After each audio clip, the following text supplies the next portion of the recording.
Hey guys, how's it going? In this video, we're going to be doing an unboxing, and I'm going to give my first impressions on the MacBook Neo. This laptop is available at the time of this video. I'll have links to it in the description if you want to check it out for yourself. I personally paid $500 for this laptop. We have the base configuration here, 8 gigabytes of memory, 256 gigs of storage. Let's see what we get in the box for $500. On top, have our device. See what else we get. We also have a nice braided USB Type-C to Type-C charging cable in the box. I would say it has a decent length to it. It is lengthier than the cables that come in the box with the iPhone. And there's also a 20-watt charger in the box. Same charger that comes with Apple's cheapest iPad, so very interesting that we don't need all that much juice to power this MacBook. But now let's check out what everyone's here to see, the Citrus MacBook Neo.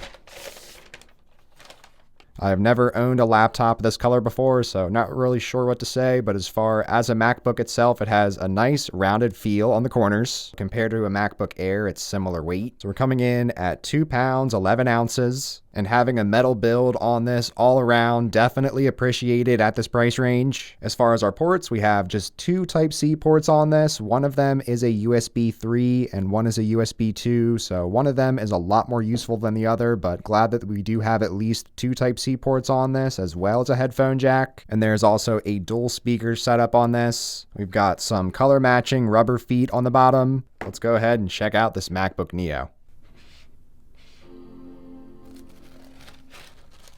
So definitely feels like opening up any other MacBook here, but we do have a white keyboard now on this. So we have what appears to be a conventional, fully sized MacBook keyboard here. On this base model, we do not have the Touch ID built in. Also, interestingly, no keyboard backlighting on this. So that's why I opted for a keyboard that I knew I would be able to see no matter what. This MacBook Neo is also opting for a physical trackpad. We have a very consistent and nice feeling click experience here. Taking a first look at the display here, we have 500 nits of brightness. So in my really bright office environment here, I can still see the display perfectly fine. We do have some extra bezel here on this MacBook Neo. It kind of looks like there is an iPad with a permanent keyboard attached to it with this, but it does eliminate any sort of notch there, so some people might actually prefer this. We have a 13-inch display here, so overall this is really a kind of replacement device to Apple's original M1 MacBook Air, but at least on paper, considering what it should be capable of and just factoring in the physical overall design here, I think this is something definitely worth considering for its price. I'm transferring over my files from my base M4 Mac Mini. Just wanted to get a gauge of the transfer speeds here.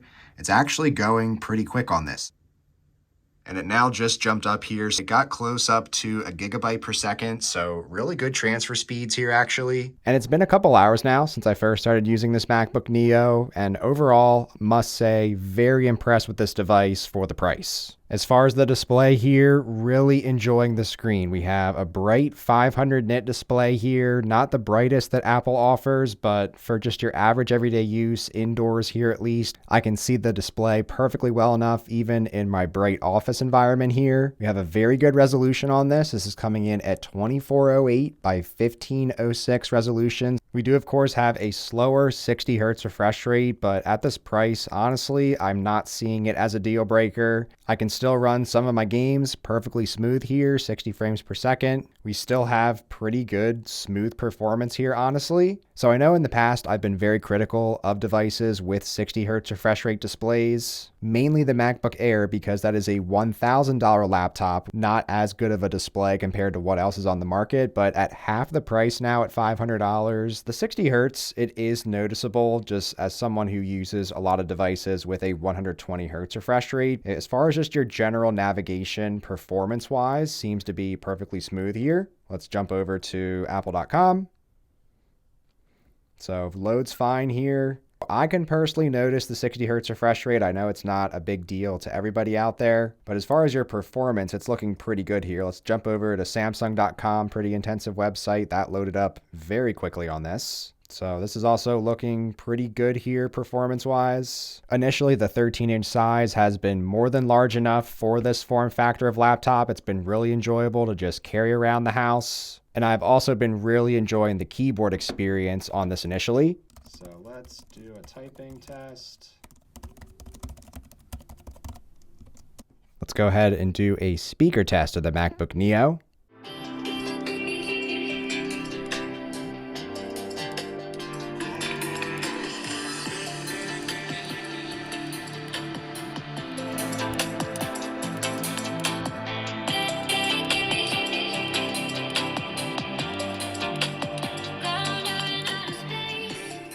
So very loud speakers on these, maybe not as much bass as other MacBooks, but still sounds great here, honestly. Taking a look at the webcam, this films in 1080p resolution, looks like 30 frames per second here. Not the smoothest video, but as far as the image, I would say it looks good enough considering what we have here. And they say that you can't game on a Mac, but I'm about to do that right now. So let's look at some Super Mario Strikers gameplay, test out the speakers.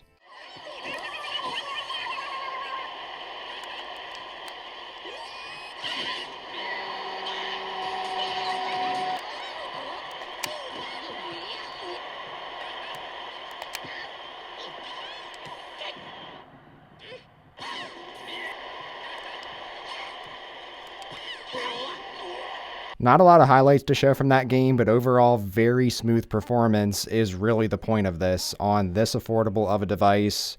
All these reviewers saying you can't game on a Mac, you're crazy if you buy a Mac to game on it. I'm playing some of my games on it perfectly fine. Device is completely cool to the touch. Taking a look here at some old school RuneScape, I'm running at 60 frames per second. This game barely puts a dent on the CPU here, so you can see I have all my other stuff open. Even with this game open, only using 22% of the CPU right now. And you do need some graphics for this game. However, you can see here, I'm using 90% of the GPU, so I'm within the bandwidth of the GPU of this laptop. So even though this has just 5 GPU cores compared to the 10 in that Mac Mini that I showed earlier for a point of comparison, if you're playing less intensive games, you can definitely handle that here on the MacBook Neo. The device is very cool to the touch, so there is some benefit actually to having a little bit less cores compared to some of Apple's other MacBooks, in the fact that you can get better thermal performance out of them. You're not overheating, you don't have a hot laptop on your lap while you're just trying to do your basic tasks.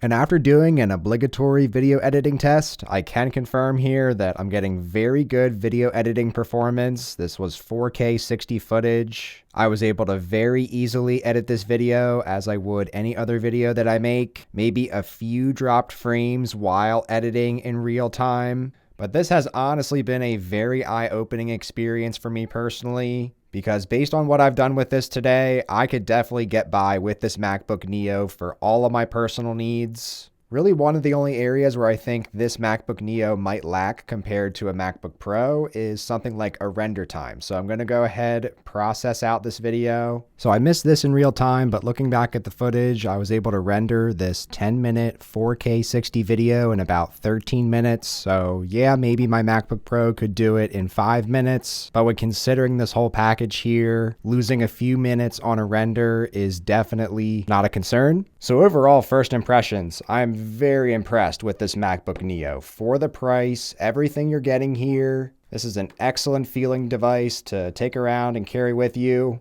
I can personally get by with just putting in my passcode, but if you want the premium to get that Touch ID, I would say it's worth it, getting the extra storage as well. This is something I can recommend to anybody watching this video. The MacBook Air has previously been the go-to recommendation from a lot of reviewers, even though it has a pretty high price of $1,000. This is the device that I think a lot of people wanted that MacBook Air to be. This is now the laptop that can definitely be recommended to anybody out there. I have unfortunately seen too many $500 to $600 Windows laptops going into my grandparents' homes being recommended at Best Buy, and they're just very subpar computers. Compared to if they had something like this, it would honestly be a night and day difference. I wish this existed when I was first getting into the market of getting a computer to edit videos and things like that, because for the price, you are seriously getting so much here. It's a very solid overall package that I'm definitely excited to test out more, but I'll be curious to hear your thoughts on the MacBook Neo in the comments below.